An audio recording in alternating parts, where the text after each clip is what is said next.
One of the most important foundation principles that those starting an online business today need to understand is that everything we do is about getting and keeping the attention of an audience. To some extent, we're like performers on a stage, trying to keep the audience in the theater captivated and entertained. However, in a world full of more and more people trying to get attention, it's becoming more difficult. There are so many distractions that can pull your audience away. Whether we're building audiences via email, Facebook, Instagram, text message, or telephone, it's harder and harder to get and keep attention.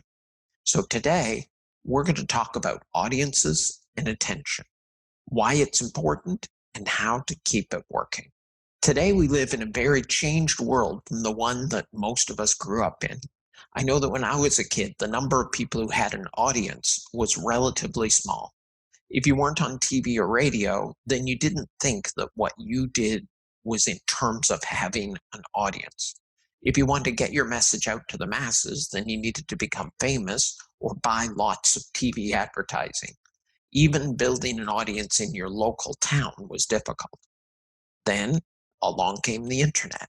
And now everyone could communicate with each other across the world. It started with forums where people with similar interests could get together and send messages or comments to each other. Now, even if no one in your town was interested in your hobby of ham radio, you could go online and find other people just like you. People who had the same interests and passions and wanted to share information or learn more about those hobbies. When people started to publish blogs and information about these niches, and they became influential in their niche communities online, they were the leaders. Of course, social media and YouTube took that to a whole new level because now anyone could start publishing information about their niche interests and find others who liked the same. This all coincided with what was going on in television with reality TV and the rise of shows that weren't even written by professional writers, but instead were created by just having a camera crew follow around interesting people. I may not agree with what some people find interesting, but that's the beauty of it. You don't have to appeal to everyone. You just have to find the people who find what you say or share interesting. This, of course, led to the rise of big brands like the Kardashians. We aren't exactly sure what they do, but they do get a lot of attention. And notice the word attention comes up again. Now, we're in a world where there's dozens, if not hundreds of platforms where you can get attention and build an audience of people interested in what you have to say and share. Email, Facebook, Instagram, YouTube, WhatsApp, Snapchat, Pinterest, Twitch, and many more. All of these are places where you can build an audience, deepen that relationship to create a connection, and keep coming back to get their attention. Some have mastered this to the extreme. So let's talk about the Kardashians again for a minute. Yes, I know they already have enough people talking about them. But the reason that they have that level of interest is because they know how to play the game of attention and audiences. So they are a good example. They may not have done much in order to get famous in the first place, but they sure know how to work it and to profit from it. You probably saw the news last week that Kylie Jenner, the youngest of the Kardashian clan, just became the youngest billionaire in history, beating Mark Zuckerberg. She's 21 years old. How did she do it? First, she built an audience and she got their attention. Of course, she benefited from all the work to get attention done by her older sisters and her mother.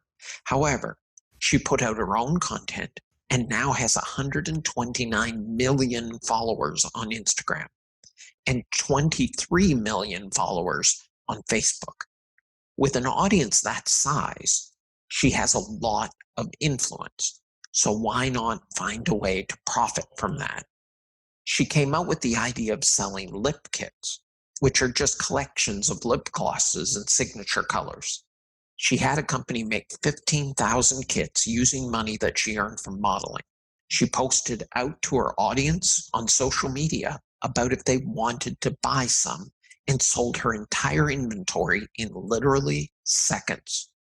Obviously, she was on to something, so she created Kylie Cosmetics in 2016, which is now grown to be worth over $1 billion just 3 years later. Okay, we aren't all Kardashians, but the model is the same, just on a different scale.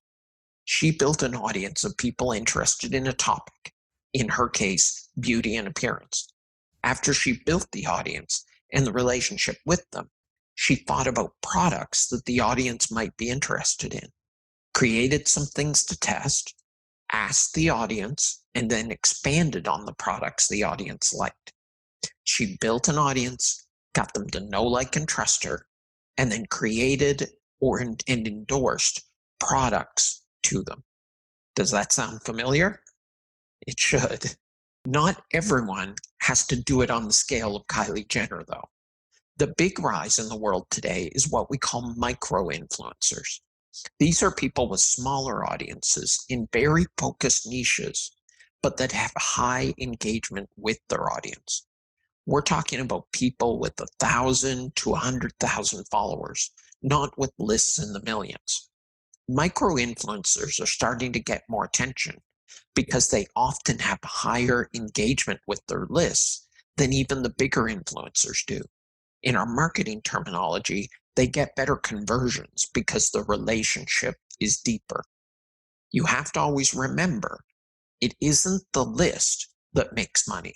It's the depth of the relationship with the list. Micro-influencers have a deeper relationship than big celebrities with the smaller group of people on their list.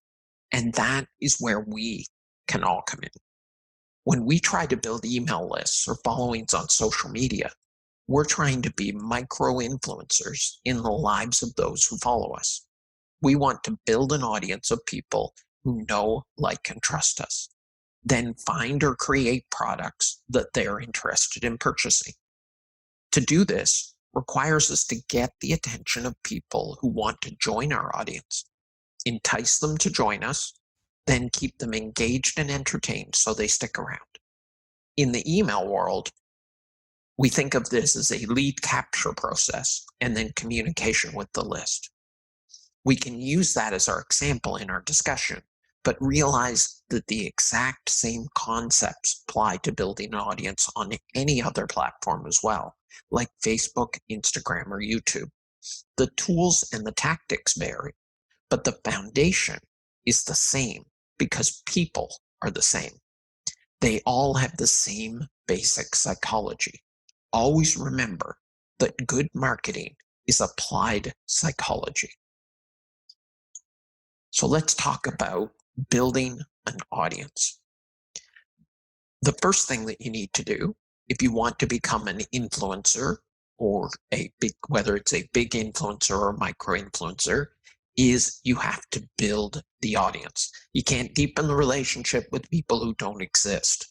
So you have to focus on building that audience. So in our example, we're talking about email. But again, it's the same if it was social media or any other platform. You want to get a group of people that are connected with you that you can communicate with on a regular basis. So you have to have a way to be able to communicate with them, and you have to get them to come to you in the first place. So the first step in building an audience is you have to get attention from strangers who may be prospects to become a member of your audience. So the first thing you want to think about is, based on the message that I'm going to share and what I want to teach and help people with, who is the ideal prospect? You have to know who it is that you're targeting. Targeting for your ads and your messages is as important as the message itself, probably more so, because you can have the ideal message, but if you put it in front of the wrong people, you're not going to get any result. The goal is to get a message market match. You need to know who your ideal prospect is. Think about that in the terms of an avatar. An avatar is a made-up personality, and then define everything that you know about that person. Let's talk about John. He's middle-aged, in his 40s. He's an accountant. He's disengaged with what he does at work. He's worked hard his entire life, but all he has is a little bit of savings to show for it and a lot of bills. And he's not happy with his job, and he goes in and he puts in his time every day, but he begrudgingly does so. And then he comes home at night and worries about his bills and how he's going to get everything paid. And he's really stressed about the fact that he's not saving enough money for retirement. And he knows in the future he's not going to be able to take care of his kids, and he's not going to be able to even take care of himself in retirement, that he's going to be dependent on just what the government gives him for retirement. And this is what keeps him up at night. He feels like he's doing a lot of work and that he is not accomplishing anything with his life. And then he turns on his television, or he opens up his Facebook or his Instagram, and he sees all these people who seem to just be crushing it. How do all these people on TV, on all these reality shows, have all this fancy cars and money? Like, what are they doing that I'm not doing? Are they smarter than I am? What is it? Why are they succeeding and I'm not? So he goes online. I hear, all of this potential that there is to be able to make money on the internet. There's got to be a way to do it. And he starts doing some Google searches. And he searches for things like make money from home, home-based businesses, work from home, freedom, and these kind of terms. From that, he starts to learn about the make money online business. There's your avatar. Notice how I described him as a person, not as a broad general, well, I'm looking for women between 35 and 55 and interested in gardening, right? That is a definition of someone that you can go and search for. But it's much better to understand them as a person, as an individual. And that same thing, it's not just John, our avatar. That same thing can apply to Mary, who isn't an accountant but has some other job, but has the same frustrations and the fears and the same wants and aspirations. Because ultimately, when you understand what's going on in their head and you understand what they're thinking about, then that allows you to come up with a message that's going to get their attention. And everybody is thinking about only two things: things that they want and don't have, or they're thinking about problems that they have and don't want. People are either moving away from their fears and their frustrations, or they're moving towards their wants and their aspirations. There's things you want, there's things you aspire to do, and you're moving towards those things. You want to do things that are going to move you closer to those things. But then you're also worried. You're worried about your retirement. John's worried about his retirement. What if he loses his job? He's frustrated by the fact that he spends 2 hours a day sitting in traffic, which is just wasting his life away.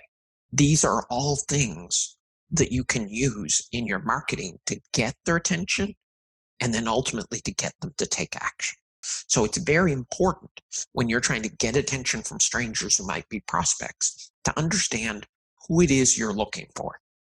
Who is it that would be your ideal person in your audience? And then define that down and think about their fears and their frustrations and their wants and their aspirations. And all your marketing should address those things. Because when you do that, you're entering a conversation that's already going on in their head. They're already thinking about how worried they are about retirement. So when you come in and you say, concerned about living on cat food in the future, they're like, oh, that is what I'm thinking about. I'm thinking I'm not going to be able to afford food when I'm retired. That is the kind of thing you want to tie into. You got to understand your prospect. If you don't understand them, then you're not going to be able to appeal to them. You're not going to be able to create content that interests them. You have to know who it is you're looking for. And then once you know who they are, you have to offer them something that they want. In marketing terms, we usually think of that as a compelling lead magnet. A compelling lead magnet is something that you can offer them in exchange for their email address that is going to help solve those fears and frustrations, or is going to help them move towards their wants and aspirations. And for the average person, just as a note, their fears and their frustrations are far more powerful motivator than their wants and their aspirations. They're much more moving away from than moving towards. Some people are moving towards people, some people are moving away from people, but people are more motivated by what they're trying to escape than what they're trying to gain. When you think about that, you want to come up with a lead magnet which offers a potential solution to that thing that they're waking up in the middle of the night worrying about, to the fear and frustration, or a solution for how they can move faster to their wants and their aspirations. It's not going to take them the whole way, but it's going to start them in the process. It's going to start them on the journey. And there are 3 elements of a good lead magnet that you want to make sure that it has. The first one is what I said. It needs to be an offer of a solution to a problem that they have, or a faster way to get to their wants and aspirations. The second part of a good lead magnet is that it needs to be something they can consume quickly. It is a false belief to believe that more is better when it comes to lead magnets. If you say, sign up and get a free copy of my 50-page book, that's actually not as good a lead magnet as sign up to get my 3-page report. And I'll tell you why. It might sound like it's more compelling. Give them more, you might get higher conversions. But the reality is, you don't just want to give them the lead magnet and then don't worry what they do with it. You want them to consume it. Because when they read the lead magnet and they put what you say in it into action and they get a positive result, then you've done the ideal thing. You've delivered results in advance. You have helped them get results to solve their problem or to accomplish their goals before you ever ask them for money.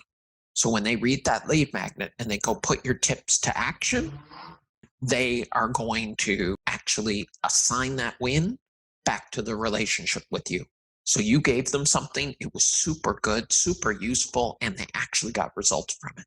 That is the ideal situation to be in with any kind of a lead magnet that you give away. And then the third important part of a good lead magnet is that it's action-oriented. So you don't want it to be just about theory. You want to give them some things and tell them directly, go do this right now. And knowing that if they go take that action, then they're going to be much more invested in the relationship with you and with the lead magnet. So it's got to be something compelling, something that when the person who has that problem reads the title of your free report, they go, I gotta have a copy of that. So if you're waking up in the middle of the night worried, I'm just not getting enough conversions on the traffic in my business, if that's your problem and that's the problem you want to help people solve, and they see your lead magnet, and your lead magnet is 5 secret ways to double conversions in 15 days, you don't have a choice. You have to get that report. It's a fast solution to your number one problem. You're willing to give up your email address for that. Getting an opt-in is like making a sale, except no money transfers. There's still a transfer of value. You're giving them something of value, a lead magnet which helps to solve a problem, and they're giving you something of value, their email address. It's like a sale, and you need to think of it and treat it like a sale. And then, of course, after you offer that something that they want in your ad, or in your email that you send out a solo mail or etc., and they say, yeah, I'm interested in that, they click the link, then you have to actually ask for their email address, right? And of course, normally we usually ask for people's email addresses using what we would call a lead capture page or a landing page. So let's take a look at an example of a landing page right here. Hopefully that's big enough for you to see on your screen. A perfect landing page has very limited number of elements, and you can see them here in this example. It's very simple because a landing page shouldn't give them a lot of options. You want them to do something in particular, which is click that button and opt in for your list. So you don't want this page to have your website navigation up at the top. that shows them all the things they can get on your website, because some people will be distracted. They'll go do that and then they don't get the lead magnet. So lead magnet, you want to be super focused. And typically, if you're a business and you have a logo, then you might have your branding or your logo on there, like you see the super fit business part here, up here at the top. Over next to the logo here, you've got the main benefit headline. What is the main benefit they're going to get from this lead magnet you're offering for them? So in this example, this is somebody who helps people who are personal trainers, fitness trainers, keep their clients longer and keep them from quitting. The main benefit, get more clients, keep them longer. That's the benefit. Then down underneath, you can see we've included an image of the lead magnet. It's good for them to see what it is that they're going to get. Plus the picture helps to draw their eye to the page as a whole and give it good visual display. And then this next section of text over on the right of the picture that you see, you've got free cheat sheet download. So you're telling them, you're reiterating, this is free. This is something free you're going to get to download. And then you have the name of your lead magnet, which is kind of like your title. So in this case, it's 5 simple and easy to implement retention strategies to keep your fitness clients longer. Notice the focus. First of all, it's a number. Numbers are always good in these kind of things. People find numbered lists more compelling. The other thing you notice, little trick most people don't know about, it's an odd number. Studies have found that odd numbered lists are more compelling than even numbered lists. So 5 is better than 6. And notice the ease of use, the focus on how simple and easy this is going to be. 5 simple and easy to implement. So this is not some complex thing that they're going to struggle with. You're making it sound like you really need to get this. It's going to be really easy for you to benefit. Retention strategies to keep your fitness clients longer. So that is the benefit again that they're going to get out of it, that you're focusing. Then you have the section underneath, the easiest way to build your fitness business by intentionally retaining your current clients. This cheat sheet will give you 5 of my best strategies I use to do just that. So again, more benefit and support of what they're going to get for opting this in. Also notice they've used this cheat sheet terminology.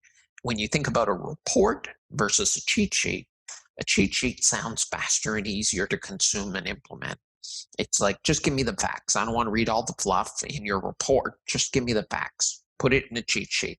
Then, of course, you have the download button. So in this case, it's yellow, but sometimes you see orange ones and etc.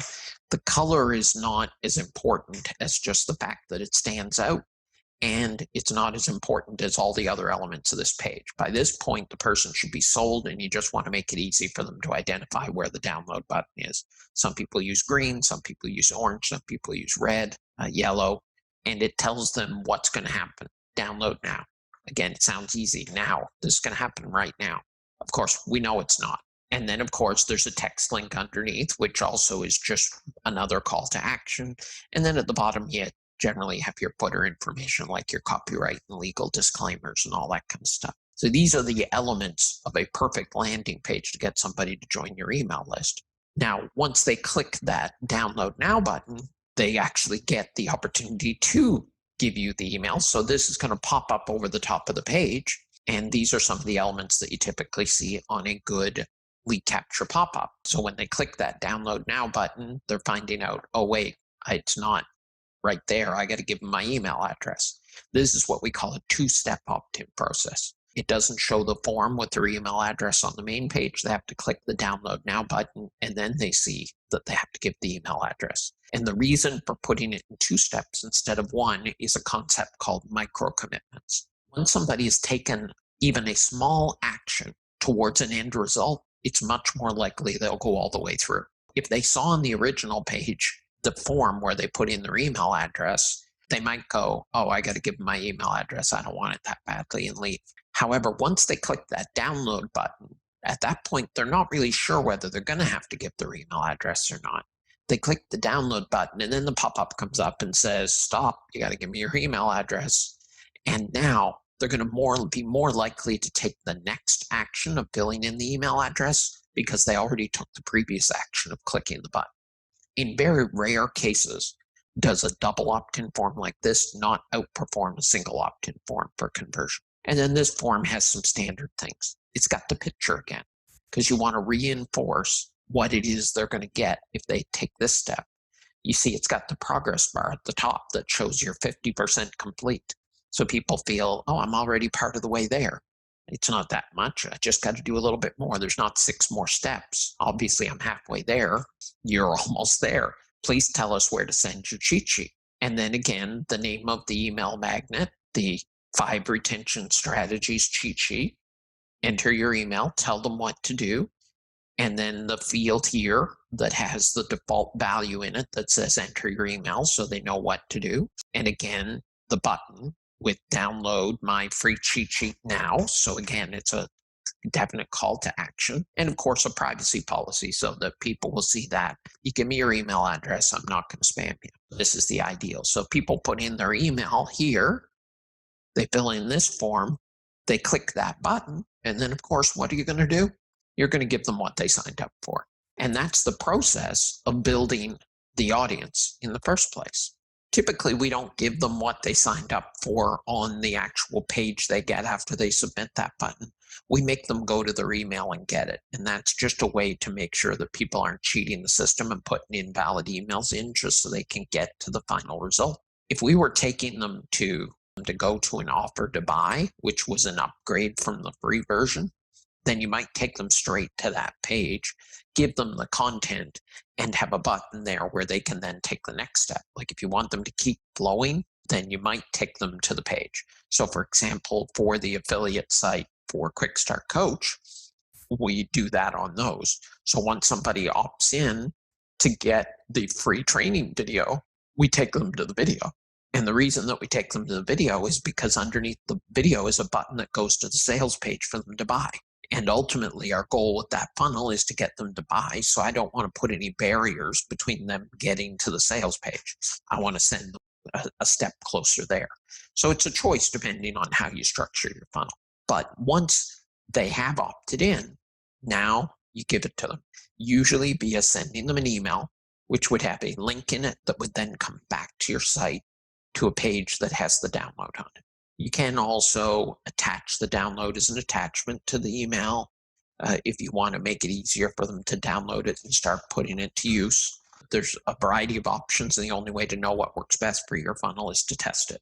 You give them what they signed up for, now they're on your list. So now the next phase comes into play, and that is deepening a relationship with them. So we're going to go over just a few things you want to think about when you're deepening the relationship. So you got them on your list. You've given what it is they signed up for. You know something about their motivations and their problems, because if they didn't have a problem with improving their conversions, they would have never opted in for your improving conversions cheat sheet. You have some idea about who they are based on your avatar. So now you want to start sharing information with them. And one way to do that is what we would call an indoctrination sequence. So it would be a series of emails that they might receive over the first few days or week, which are intended to deepen the relationship with the person on the list before they start getting your regular mails. The first email in that is usually an introduction email, and it might be a welcome from Matthew message in my case, and might be what subject line says. Better to make it personal and use your own name in here, because you're probably trying to develop a one-on-one relationship with them as you as a person. And what you want to do in that email is you want to tell them a little bit about your story, because it's important when you're building a relationship to share some personal details. You can't have a relationship with somebody who you know nothing about. So you need to let them know a little bit about you. Where do you live? What did you do before you started running this business? What are some of the credentials that you might have that would make them trust you more, but without sounding like you're bragging or just listing out credentials? So work them into the conversation like you would if you were talking to someone. You're introducing yourself, and then tell them what it is you're going to do for them, what the benefit of staying on your list is going to provide to them, all the value you're going to do to help them with improving their conversions in the case of our example. Then what you want to do after that first email is you want to focus on adding value for them. And this is a problem a lot of people make with audiences, and we'll talk a little more about it later. And that is they focus on what the audience can do for the influencer rather than focusing on the value that you add to the audience. And if you've ever had a friend who was totally focused on what they could get from you and not returning that favor, you probably weren't friends with them for very long or had a very deep friendship. You didn't have much of a relationship because it was one-sided, because all they talked about is what you can do for me and never added value back into the relationship. You don't want to be that person in your relationship with your email list. You want to be the person who is giving more than they're asking in return. Gary Vaynerchuk, he talks about it. He has a book that was published a few years ago called Jab, Jab, Jab, Right Hook. What he's referring to in that title of the book and that analogy is the jabs are when you're adding value. You're adding value over and over and over again. Jab, jab, jab, add value, add value, add value. Then right hook. And the right hook is when you ask them to do something for you. But initially, when people first sign up, you want it to be mostly about them, almost entirely about them. And the reason for that is a concept that Dean Jackson talks about. What you want to do is you want to hide your whiskers. He calls this concept cheese and whiskers.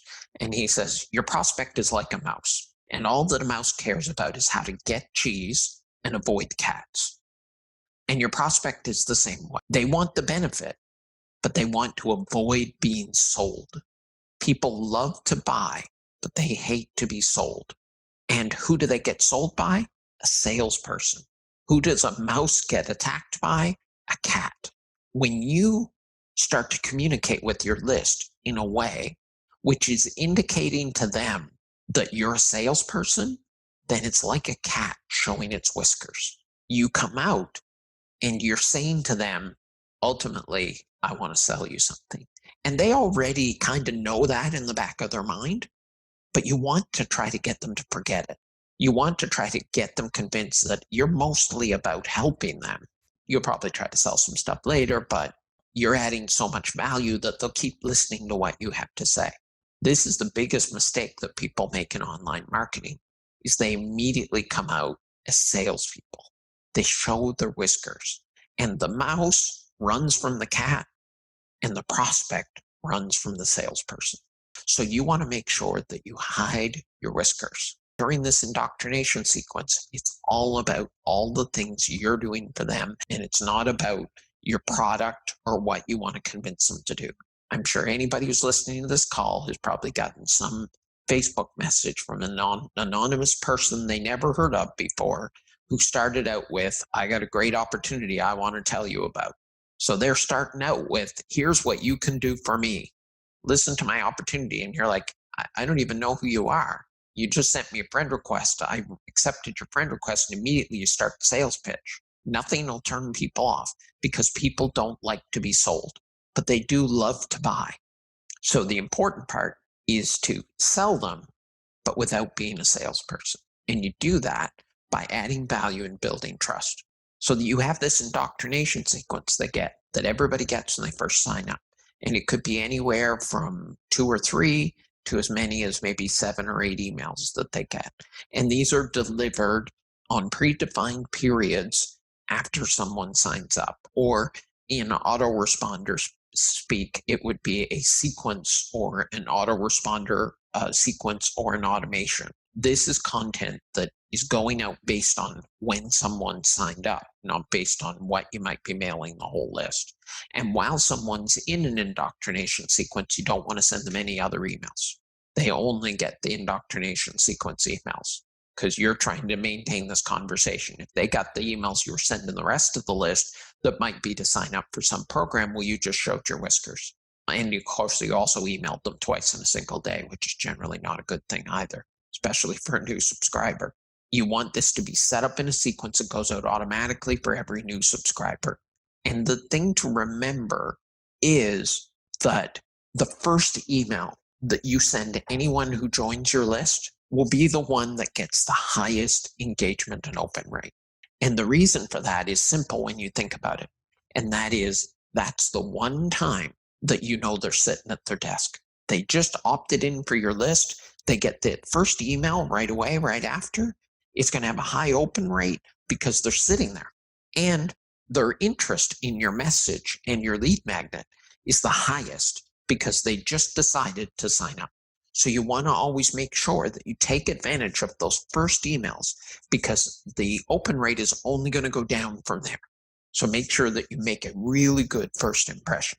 Once you have gone through this indoctrination sequence and they've made it to the end and hopefully opened some of the emails, they're starting to get a feel for who you are and the value you're going to add to them. Now, you have a choice at that point going forward. Some people continue in a sequence. So they keep sending people emails that go out in the same order for everyone. The first 7 days is the indoctrination period, and then on day 8, they get the day 8 email. On day 10, they get the day 10 email. On day 14, they get the day 14 email. So that means that everybody who joins your list goes through the emails in your series in the same order.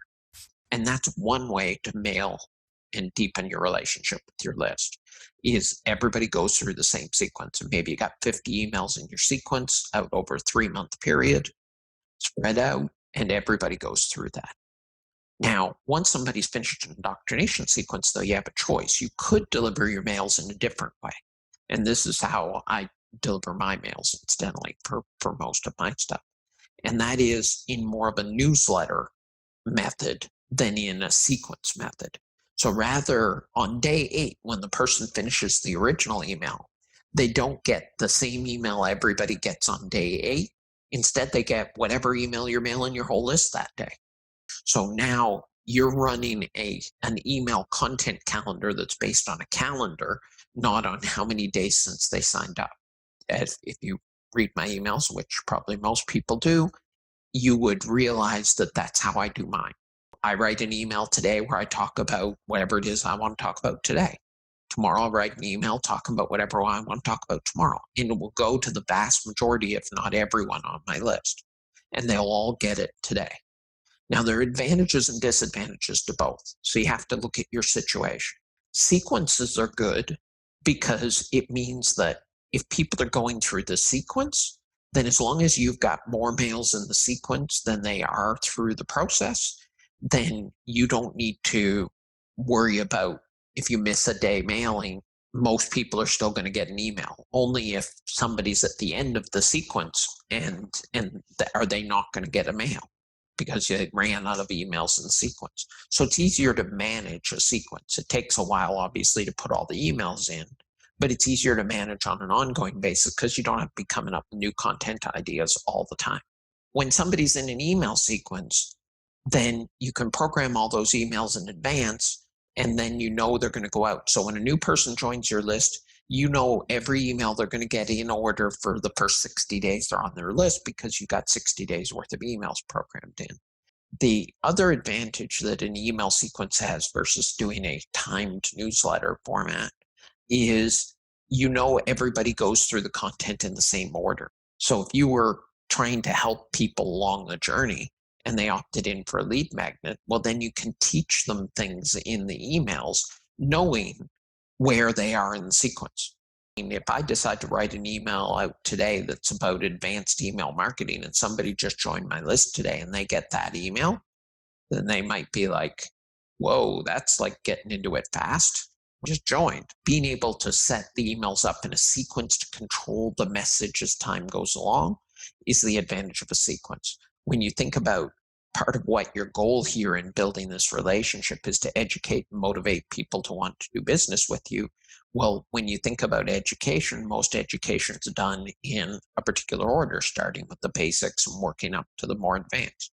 So an email sequence allows you to do something like that. What an email calendar-based approach does is everybody's getting the same message at the same time. So when I sent out my email today, it went to everyone. So they all got that message today. So it gives you the advantage of being timely. If it's Valentine's Day, you can send an email out that is themed around Valentine's Day.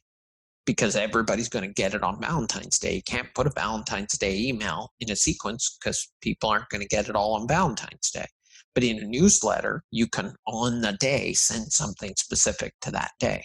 So it allows you to take advantage of time themes, things that are going on in your life. So if I'm traveling, I'll typically mention it in my email. I'll mention where I am right now, or something that's going on, or something that happened to me. And when I do that, it makes it timely because people feel like they were there. They're getting information. I'm kind of surprised sometimes how much people, when I'm speaking to them on the telephone, tell me back about what's going on in my life. And they'll be like, oh, gee, you're back in Canada now. And I'm like, yes, I saw it in your email. You flew back this time? Yep, yep. Or they'll talk to me about my long drives because I talk about them in my emails and say, I'm driving today and here's what I'm working on, etc. And they repeat back. That gives a more personal connection between you and the people on your list than simply everybody getting a series of emails in the same order. So even if you're doing sequence mails, you want to make sure that you share enough personal information so that people get a feeling of a connection with you as an individual and not just with a list. So that's something timed mails can take advantage of.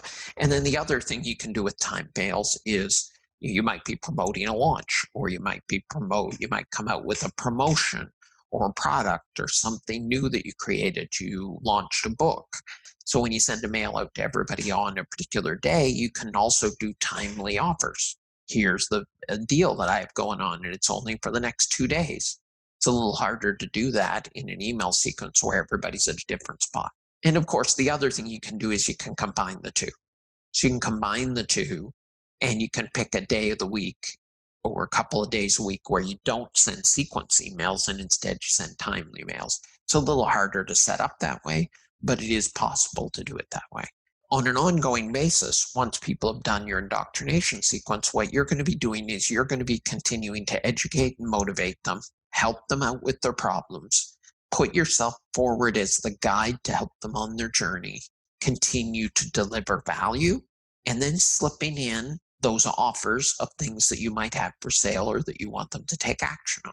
So frequently, if people are subscribed to my emails, I might teach in the body of the mail and then have a PS line offer. PS, I just opened up my new coaching program. If you want to go take a look, click here. It's a way of driving their attention towards something you want them to do, but not making the whole email all about selling. But the reality is, in the cycle of all the emails you send, there will be some that are 80% offer and 20% value, and there will be other ones that are 80% value and 20% offer.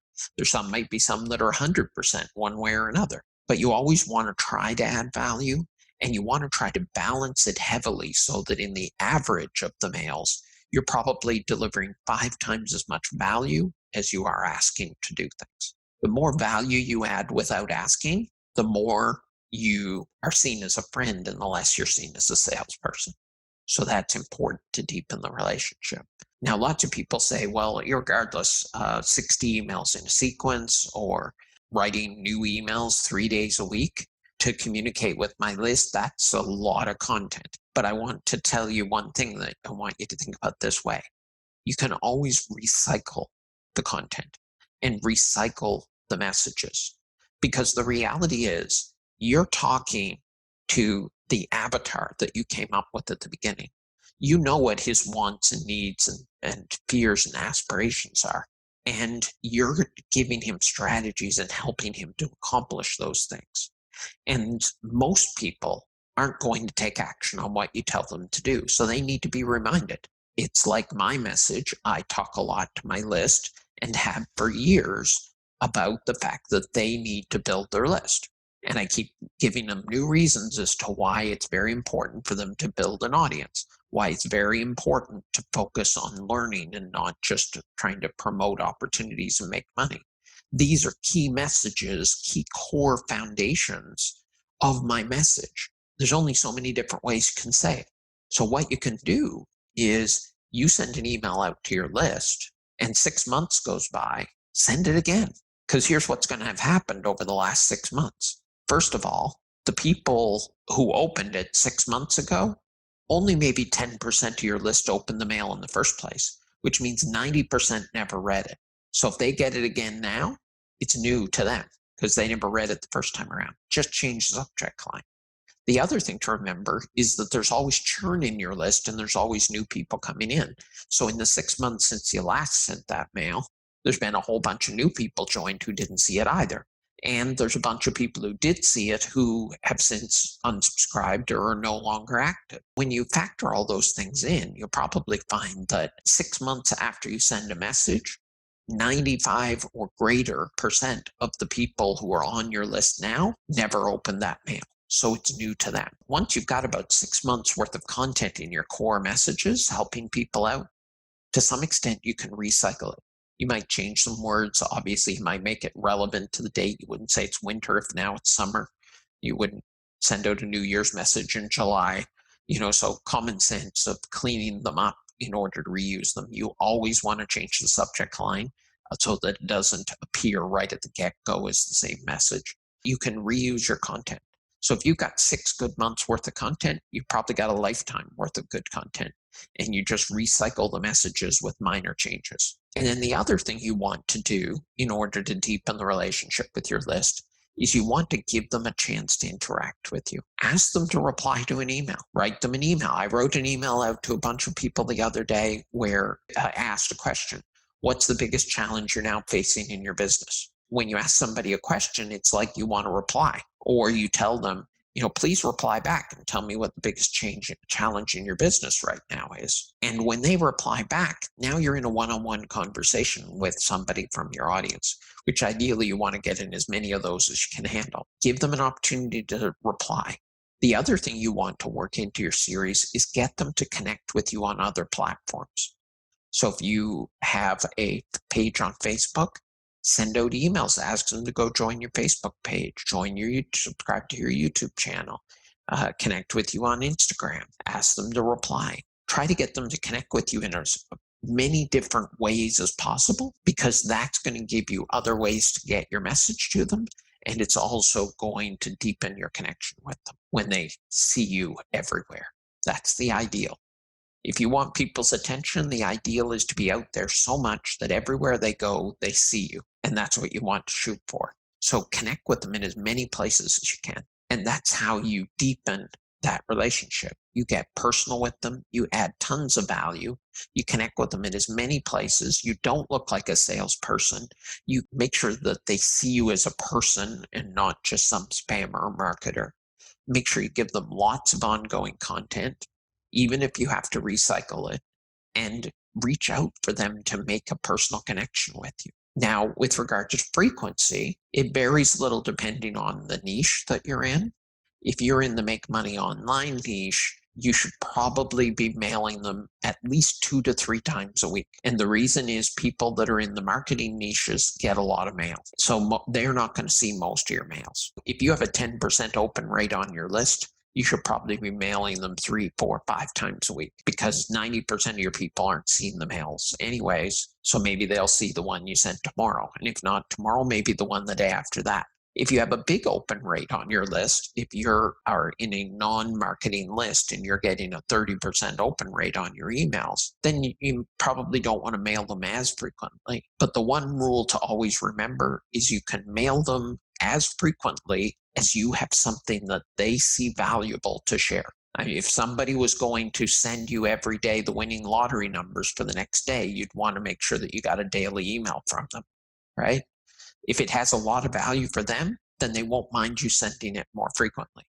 What they mind is that you're mailing them a lot with stuff that they don't connect with. So that's very important.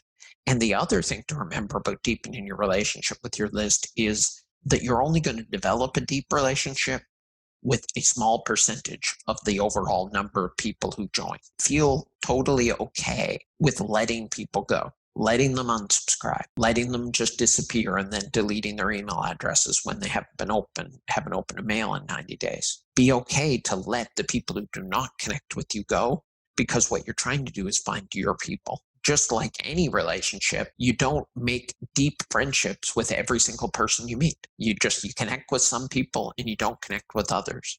And when you share your information out to your list, what's going to happen is some people are going to connect with you and some people are not going to like you. And that's okay, because you're just trying to find an engaged audience of people who do connect. So it's good to know the ones that don't, and it's okay to let them leave. You want them to leave because you want to focus on the people who want to be there. Always remember that with your relationship with your list is you're trying to find your people. You're trying to talk to them in a way which is going to attract towards you the people that you want to work with and repel away from you the people you don't want to work with. Using that as an example, a lot of people end up joining my lists that are essentially in the make money online, or, what some people would consider get rich quick kind of thing. But I don't ever talk about get rich quick. I talk about the opposite. I tell them it's a scam. I tell them you can't get rich quick, that you have to build a real business. You're attracting towards you the people you want to work with, and you're repelling away from you the people that you do not want to work with. And that is fine, because you only want to build relationships with the people that you want to work with. There are also some things you want to avoid in this whole process of becoming a micro influencer. The first thing you want to avoid is being impatient or putting sales first. A big problem that influencers have is where they try to start from the point of view of, what am I going to sell them? I'll say to people, well, who are you trying to build the list? And they'll say, well, I want people to buy this product. And you can certainly market, but if your primary motivation is selling them something in particular, then you're essentially cutting everything short. Because if you develop an audience of people that have a particular desire or that are trying to avoid a particular problem, there's all kinds of things you'll be able to sell them.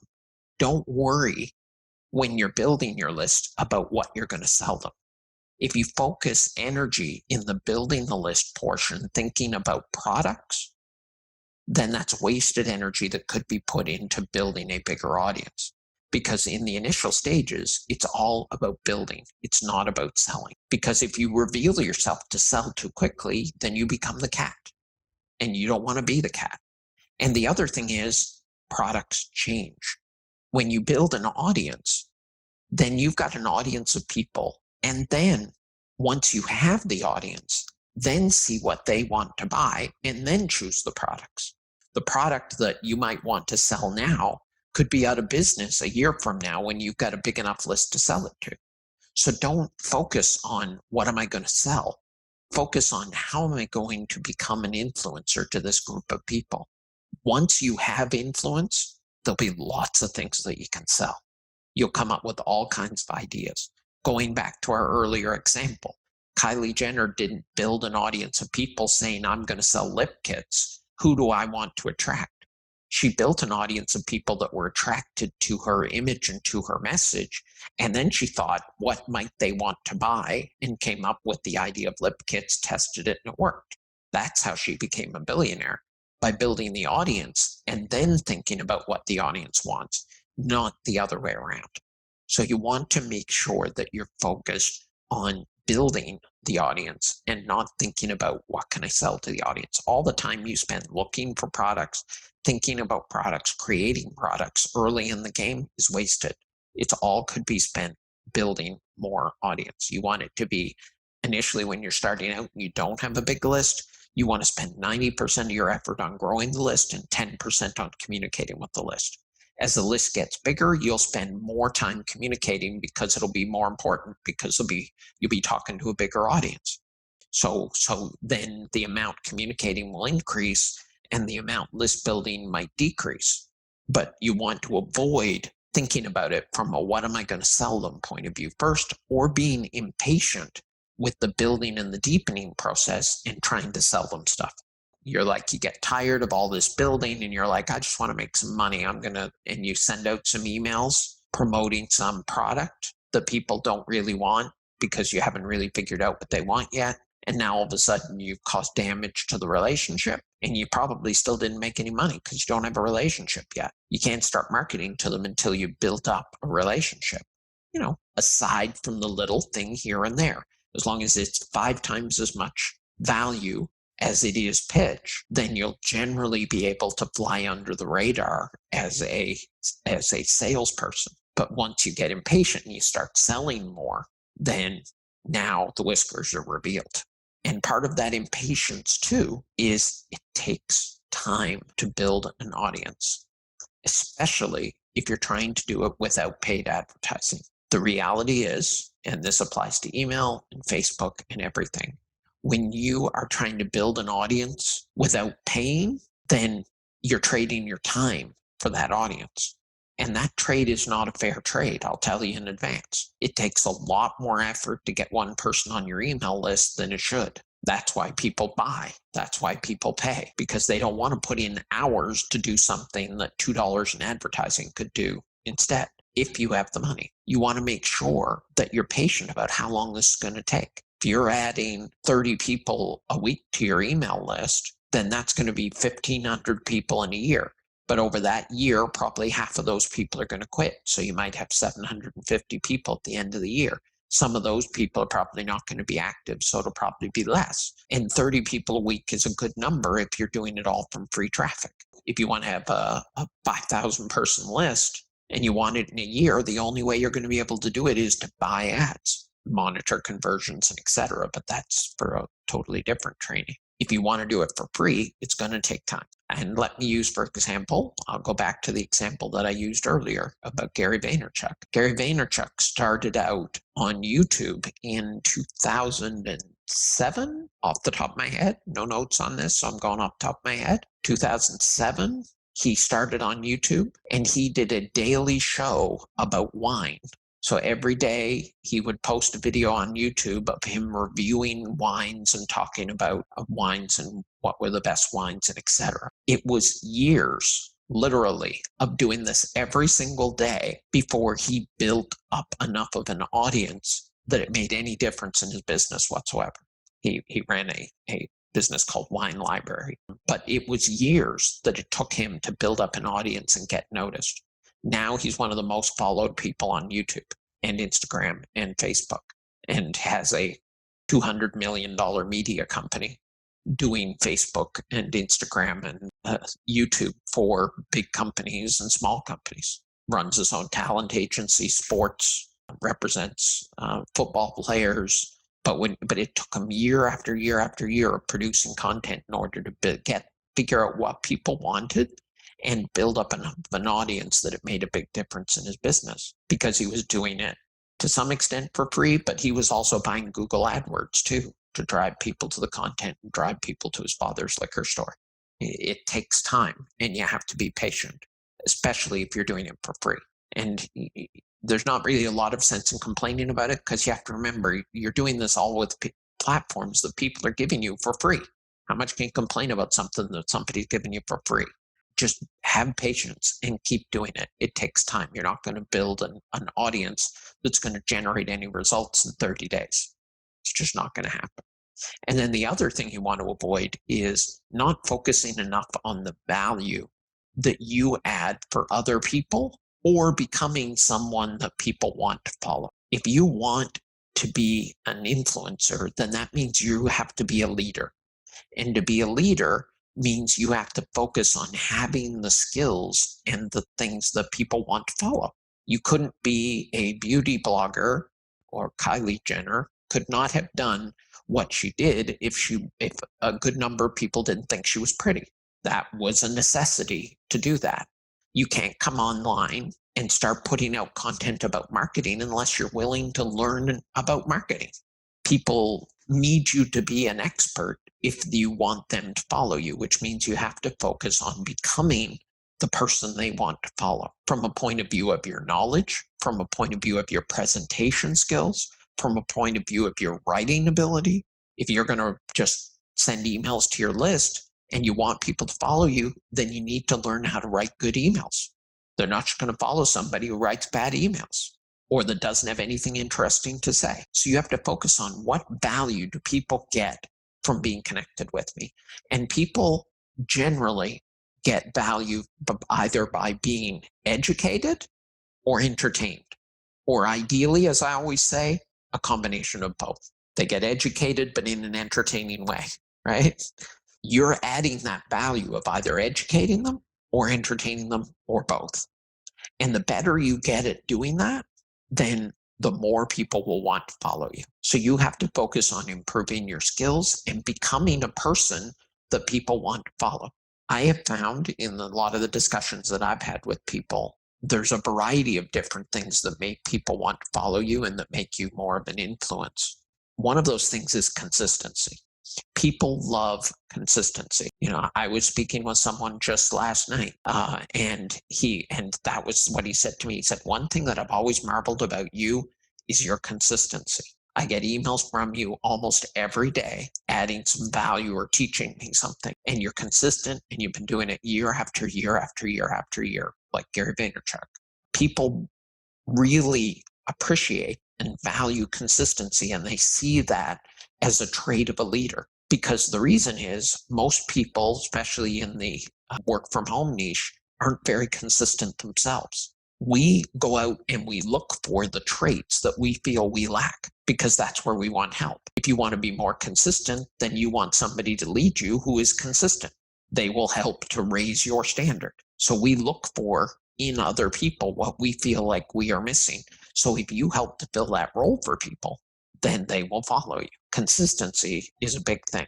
So just sending your emails regularly, them seeing your name out there all the time. The other thing is results.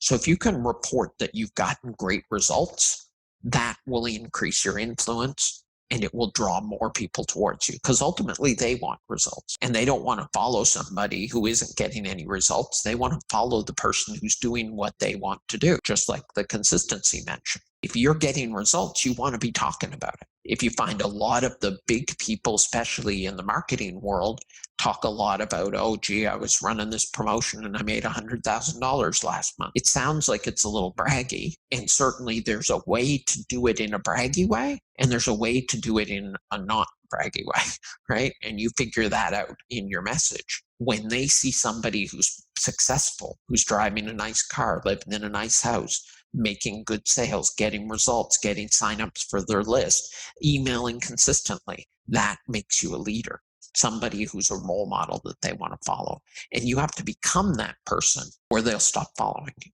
And the other thing to remember is you want to be one of their top 5. We all subscribe to lists of probably hundreds of experts. I know I certainly do. But the reality is 95 out of 100 of them, I delete their emails without reading them. And the reason is I don't have time to read 100 emails. So I've got to do triage and I've got to decide which emails are important and which emails aren't. And I'll look at the subject lines, and occasionally somebody might have a subject line which is interesting enough to cause me to want to read it, even though I don't normally read their mail, because it's right on point with whatever the conversation that's going on in my head right now is. But then there's a group of people who I want to read every one of their emails, because they're the people who right now, based on where I am in my journey, are adding the most value for me. So for example, one of those people for me is Dean Jackson, who I mentioned earlier. Another person for me is Todd Brown from Marketing Funnel Automation. I read a lot of Russell Brunson's emails. Why? Because I build a lot of funnels and lead capture systems and conversion systems. So people like Todd Brown and Russell Brunson are people that are talking about things that I'm trying to get better at. So those are people who I'm not going to want to delete their mails unless, so I'll keep them in my inbox even if I don't have time to read them right now, but I'll delete everybody else's. So your goal as an influencer is you want to be on the top 5 list of as many people as possible. You want as many of them to be resonating with your message that they would delete everybody else's but keep yours. And if you do that, then that will give you influence. Make sure you're adding the value that you will be in their top 5. And that is attention and audiences. So now let's move on and see if anybody has any questions they'd like to get answered. I mentioned earlier about the email deliverability issues. Of course, if you're an influencer and you're trying to make regular contact with your audience and you're doing it via email, well then, hey, you want your mail to end up in the inbox. It's a pretty, if you're whole business is based on an audience and your audience can't hear you, then that is a problem. That is why part of the reason also, just incidentally, why you want to make sure that you push your audience to connect with you in a variety of places. You don't want all your eggs in one basket. And in our business, we typically get the vast majority of our eggs in the email basket. And the reason that we have always done that is because email is the platform which you own the most. Once I have people's email addresses, they're my email addresses unless they ask to unsubscribe. If ConvertKit decides they don't want to do business with me anymore, I can take my email list and take it to GetResponse. And if they don't like me, I can go to Aweber, Infusionsoft, or somewhere else. If Facebook decides they don't like you, then you're done. You can't. Your audience that you built in Facebook is gone, and you don't have any other way to contact them. Those are good. I like the terminology from Michael Hyatt, where he says, your email list and your website is your home base. That's like your home country. And all of these other platforms like Facebook and YouTube and Twitter and Instagram are embassies, because what you have is an embassy in somebody else's country. It's Facebook's country, but you own this little place that you have control over, and that is your Facebook page. Only as long as the home country lets you stay there, right? Only as long as Facebook wants you to have it. They can take away your embassy at any point. So you always want to make sure you build the home base, which is why email and email deliverability is so important. And the other thing about email, of course, is everybody on the internet has an email address, but not everybody uses Facebook. Most people use Facebook. Almost everybody uses Facebook, but you're going to reach a certain percentage of people, but everybody has an email address. So that's, it's a reliable medium to reach people that way, as long as the email providers are putting your email in the inbox. If you end up in the spam folder, not so much.